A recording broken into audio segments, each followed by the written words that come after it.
Silver prices, supply and demand disparity could result in huge returns. As silver prices remain below $15, situation turns in favor of long-term buyers. Silver prices have faced scrutiny over the past few weeks. The gray precious metal continues to slip lower, trading below $15 as of this writing. However, silver could be severely undervalued. And that means long-term investors could reap massive rewards.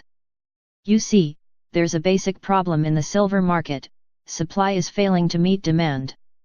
Production tumbling in major silver-producing regions. In the first 5 months of 2018, U.S. mines produced 363,000 kilograms of silver. In the same period in 2017, silver mine production was 446,800 kilograms. That's a decline of close to 19% in the 9th most silver-producing country in the world. Source: Silver in May 2018, U.S. Geological Survey, last accessed August 27, 2018.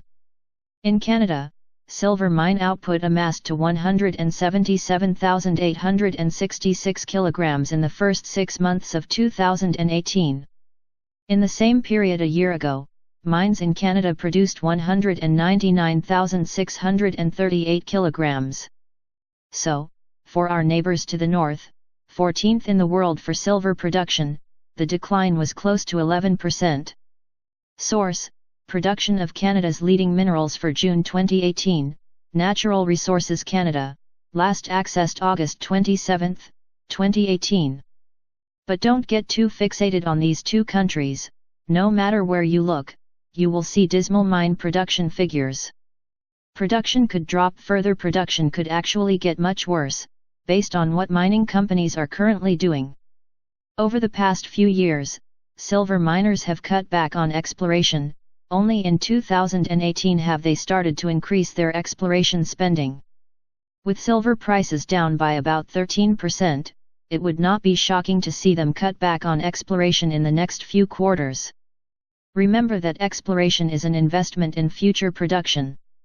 If companies cut back on one, they could be cutting back on the other. Production declining shouldn't be a surprise to anyone. We at Lombardi Letter have warned readers about this several times. Silver prices outlook: perfect storm brewing for investors. What's more interesting is that demand remains resilient. To give you some perspective, consider this: between May 2018 and now, there has been a robust demand for silver at the U.S. Mint. In May, the U.S. Mint sold 380,000 ounces of silver in American Eagle coins. As of August 27, the Mint has already sold almost 1.2 million ounces of silver in those coins in the month. This is an increase of over 210%. Source: Bullion Sales, U.S. Mint, last accessed August 27, 2018. If the supply and demand situation remains distorted, the price of silver could soar immensely. But right now, it seems that investors are too worried about what's happening on the stock market and not paying much attention to the precious metal. I'm willing to bet that when fundamentals start to matter, you won't see silver at $15. I also wouldn't be shocked if, in the next few years, we are looking at silver prices and saying that, at $15, silver was so cheap. Gold prices: China buys 20% of global gold mine output in 5 months. Gold prices could be setting up to outperform other assets. Just look at the buyers. If you are worried about daily fluctuations in gold prices and are forgetting the big picture, you could be making a mistake. This is a bold statement, but don't be shocked to see gold prices outperforming a lot of assets in the next few years. You see, gold isn't getting much attention these days, and rightfully so. The yellow precious metal hasn't done well at all. Investors tend to ignore things that are underperforming. But sooner rather than later, this could turn. Know that we have big buyers remaining in the gold market. Their actions tell us that they want a lot more of it. Russian Central Bank remains consistent gold buyer since 2006. For example, look at the Russian Central Bank. Russia, over the past few years, has come under fire and a lot of sanctions have been placed on the country. So the Central Bank of Russia is doing all it can to insulate itself. It's buying a lot of gold because the yellow metal is great at insulation. In July, the Russian central bank bought 26.1 tons of the yellow metal. It now holds 2,170 tons in reserves. Source: Russian central bank buys more gold in face of tougher sanctions. Bloomberg, August 22, 2018. The gold purchases in July by the Russian central bank were the highest since November 2017.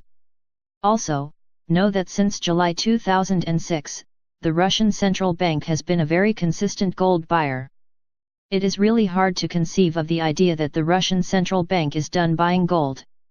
It may need a lot more to protect its reserves. The precious metal it has on hand is worth just about $80.0 billion. China buying a lot of gold. China is worth watching closely as well. It's not only the consumers in the country who like gold, the People's Bank of China likes gold, too. We are seeing a lot of gold going into the country and it doesn't look like gold prices matter to the buyers whatsoever.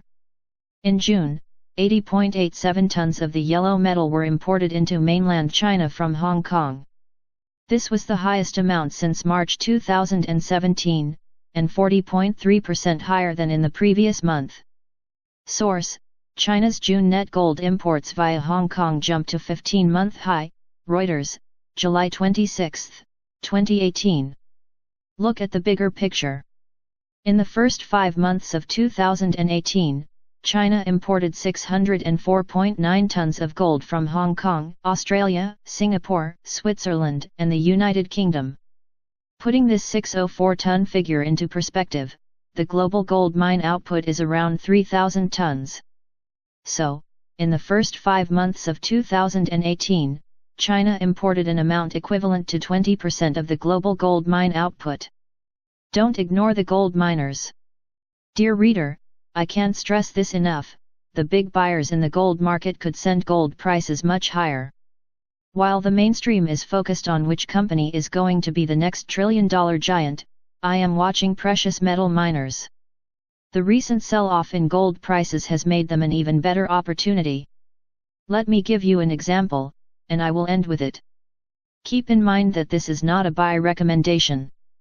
It is just an example of how cheap miners are these days. Goldcorp Incorporated, NYCGG, has a market capitalization of $8.9 billion. The company has 53.51 million ounces of proven and probable gold reserves. These are the reserves that are feasible to mine at a $1,200 an ounce gold price. Source: Annual Report 2017, Goldcorp Incorporated, last accessed September 6, 2018. Mind you, Goldcorp has an immense amount silver and copper reserves, as well as massive resources.